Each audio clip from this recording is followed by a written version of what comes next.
చిన్నశంకరంపేట మండలం చందంపేట, చిన్నశంకరంపేట ప్రాథమిక సహకార సంఘాలను మండల వ్యవసాయాధికారి తనిఖీ చేశారు.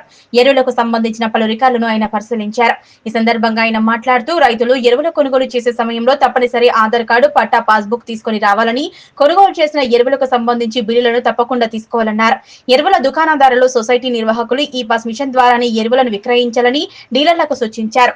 యూరియా కోసం రైతులు ఆందోళన మరో 2 రోజుల్లో మండలంలోని ప్రాథమిక సహకార సంఘాలకు యూరియా రావడం జరుగుతుందని, అదేవిధంగా రైతులు తమ వరి పంట పొట్ట దశలో ఉన్నవారు సగం బస్తా పొటాషియం, సగం బస్తా యూరియా కలిపి చల్లాలని, దీంతో దిగుబడి కూడా బాగుంటుందని ఈ సందర్భంగా రైతులకు సూచించారు.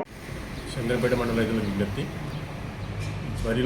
వరి పొలాలన్నీ కూడా ఇప్పుడు చిరుపొట్ట దశలో ఉన్నాయి కాబట్టి సగం బస్తా పొటాషియం, సగం బస్తా యూరియా సరిపోతుంది. కాబట్టి రైతులు ఎవరు యూరియా గురించి ఆందోళన చెందకుండా ఈ సగం బస్తా యూరియా, సగం బస్తా పొటాషియం చల్లుకోవాల్సి కోరుతున్నాము. దీనివల్ల గింజ గట్టిగా వస్తుంది, తాలు గింజ తక్కువ అవుతాయి. అలాగే మన మండలంలో యూరియా కొరత లేదు. ప్లస్ ఈ రాబోయే 2 రోజుల లోపల శంకరంపేట మండలంలోని చందంపేట, జంగరాయి, మడూరు, శంకరంపేట సొసైటీలకి యూరియా ప్లేస్ చేయడం జరిగింది. రేపు కానీ ఎల్లుండి కానీ మడూరుకి మరియు జంగరాయికి వస్తుంది.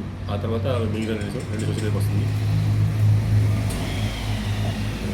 ఈరోజు ఫర్టిలైజర్ ఇన్స్పెక్షన్లో భాగంగా చందంపేట సొసైటీ మరియు శంకరంపేట సొసైటీని పరిశీలించడం జరిగింది.